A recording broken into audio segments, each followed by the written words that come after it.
konkret apa yang sedang dan akan dilakukan untuk menyeret Jokowi and the gang ke lembaga internasional? Apakah sama seperti yang dilakukan di Filipina ke ICC atau yang lainnya? Nah, silakan Bang Resmond. Nanti Dr. Tipa Ini juga kayaknya lebih melengkapi. ke Bu Tipa ini. Iya, iya. Posisi udah benar sini. Hah? Posisi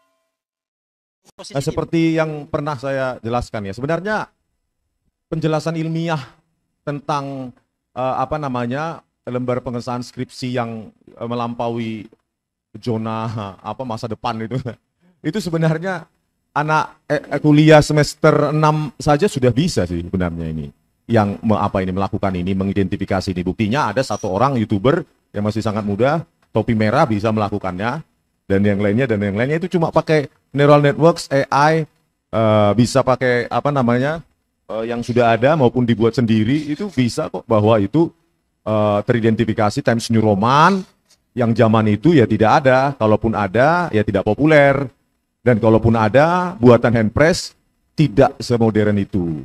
Kenapa? Ya, untuk Times New Roman yang sangat modern itu apa namanya tipis dari kaki-kaki, lengkungannya itu sudah pakai algoritma kurva Bezier, yang itu orang IT pasti tahu.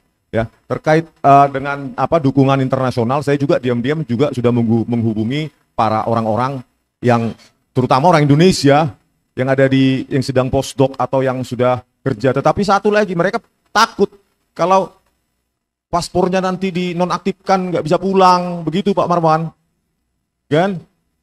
Begitu, alasan mereka begitu, karena kami masih terikat negara Indonesia, terus nanti paspor kami bagaimana Bang? Lah saya mau jawab apa Pak Marwan? Mereka punya keluarga, mereka punya pekerjaan di Indonesia, ini kan rata-rata dosen. Nah itu, tapi kalau ada orang-orang asing, saya nggak tahu legal standingnya boleh Bang?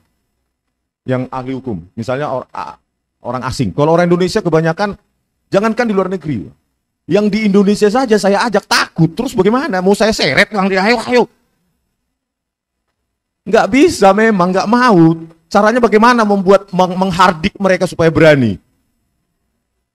Saya yakin nggak usah di jauh-jauh ke UGM, di ITB, di ini juga banyak. Cuma mereka nggak mau, memang pengecut. Mereka memikirkan, dosen-dosen itu memikirkan, aduh nanti sertifikat tunjangan dosen saya bagaimana? Nanti bisa seperti yang dialami Pak Betor nanti, Pak Betor Suryadi, tiba-tiba dinonaktifkan dari apa komisaris atau apa itu jabatannya kan. Nah mereka juga begitu, jadi nggak gampang Bapak Ibu untuk menghardik para peneliti untuk menjadi pemberani, apalagi lawannya adalah partai coklat. Kalau kita menjadi ahli di sisi polisi, pasti menang. Pasti menang.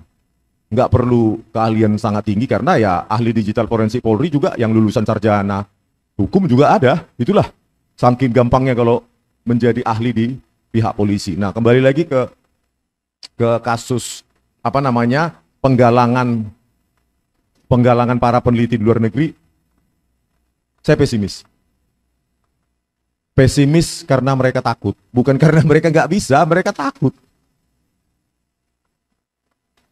Mereka takut, Pak. Jadi, ya kalian yang ada di luar negeri, ya ayo. Jangan melihat Indonesia terus dari jauh. Ayo terlibat langsung perbaiki Indonesia ini. Ilmu kalian itu sudah sangat advance. Bapak Ibu yang di luar negeri, jangan bilang, Indonesia itu begini-begini. Jangan cuma bisanya, cuma menyepelekan bangsa kita. Seolah-olah tidak ada lagi harapan dan impian bangsa Indonesia. Gitu loh. Kalau kami bla bla bla nanti, Pak Bu Tipa, Pak Roy, isilah titik-titik, mau diapain pun kami. Terus apakah ini selesai? Ya tergantung civil society. Ya kalau ini selesai ya biarkan kami yang menjadi martir. Saya siap untuk itu. Gitu loh. Tetapi bagaimana tanggapan civil society begini? Hasil penelitian harus berakhir di meja penyidik. Seolah-olah meja penyidik itu sudah paham sekali dengan hasil penelitian kami. Coba bayangkan hasil penelitian, bisa penyidik dengan percaya diri menanyai kami. Kalau saya menanyai bidang lain saja, misalnya ke hukum, ke Pak Refli Harun, nggak percaya diri saya. Tapi mungkin karena saya bukan penyidik. Penyidik kita menanyai hal-hal teknis itu berani. Penelitian berakhir di meja penyidikan. Pak Prabowo Subianto mau jadi apa demokrasi Indonesia ini, Pak? Lawan dong penelitian dengan penelitian. Ayo kita seminar. Pihak Jokowi, coba ya, apa namanya, pengacara Jokowi itu ya yang mengatakan memang sejak awal Pak Kasmujo bukan dosen pembimbing skripsi, tetapi dosen pembimbing akademik, Yakub Hasibuan.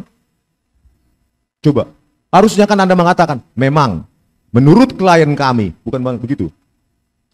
Terlalu percaya pada klien, akhirnya blunder. Jadi oleh karena itu, ya kembali lagi, nasib demokrasi bangsa Indonesia ini ada sekarang kita di pemerintahan Pak Prabowo Subianto inilah, Pak, kami punya harapan yang meskipun masih secuil, jangan matikan demokrasi, Pak. Jangan matikan demokrasi. Bayangkan ini di negara maju. Bapak Prabowo Subianto katanya punya saudara banyak di Jerman. Bayangkan, Pak, kalau ini, apa yang kami lakukan ini, kajian-kajian kami ini terjadi di Jerman. Jerman pasti jadi negara dunia ketiga. Berpendapat, meneliti, bisa berakhir di penyidikan. Meskipun orang yang menyelidik kami atau yang menyidik kami itu nggak paham apa-apa. Nggak paham apa-apa. Betapa menyedihkan kami seorang dosen. Ya, Pak Roy, Bu Tifa, harus duduk, ya kalau apa yang saya alami itu, ya di Kamdak Unit 3 ya, kalau nggak salah. Duduk 6 jam, tempat duduknya itu nggak ada sandarannya. Itu sengaja menyiksa. Tempat duduknya itu kayak di terminal. Nggak ada sandaran. Itulah, padahal Listio Sigit Prabowo, pejabat-pejabatnya sangat mewah hidupnya ya. Tetapi untuk memeriksa kami hanya tempat duduk yang tanpa sandaran. Hei peneliti-peneliti yang ada di Indonesia, yang ada di luar negeri, jangan pengecut kalian. Kalau berani kalian pulang kalian, ya perbaiki Indonesia ini dengan penelitian kalian. Jangan kalian mencibir kami di sini hanya karena kalian berada di negara maju. Do something for your country. Gitu loh. Kalau enggak, lepas paspor kalian. Jangan pakai nama negara Indonesia. Ayo perbaiki. Jangan ketika dihubungi takut. Pengecut. Seolah-olah hanya Rismond Roy, Tifa aja yang di Indonesia ini yang punya nyali. Dan TPUA. Pokoknya respect banget sama TPUA. Karena sampai detik ini saya pikir hanya TPUA yang punya nyali untuk melaporkan Joko Widodo. Ayo para peneliti, itu ditantang. Ayo terlibat langsung pada Indonesiamu itu. Ini, Indonesia ini yang alam demokrasinya seperti ini. Ya, kalian berpendapat, melakukan kajian, dan bisa ditersangkakan. Dipanggil untuk diintimidasi. Saya yakin begitu kami berhenti, nggak ada lagi panggilan-panggilan itu. Saya yakin. Tapi kami menolak berhenti. Menolak Pak Listio Sigit Prabowo. Bagaimanapun 1000 kali kalian panggil kami tidak akan pernah berhenti. Kami punya hak untuk meneliti ijazah dan skripsi Jokowi. Kalian mau apa? Kami punya hak. Karena Joko Widodo bukan hanya dulu, sekarang pun 30 juta per bulan pensiunnya. Kita biayain itu. Ya.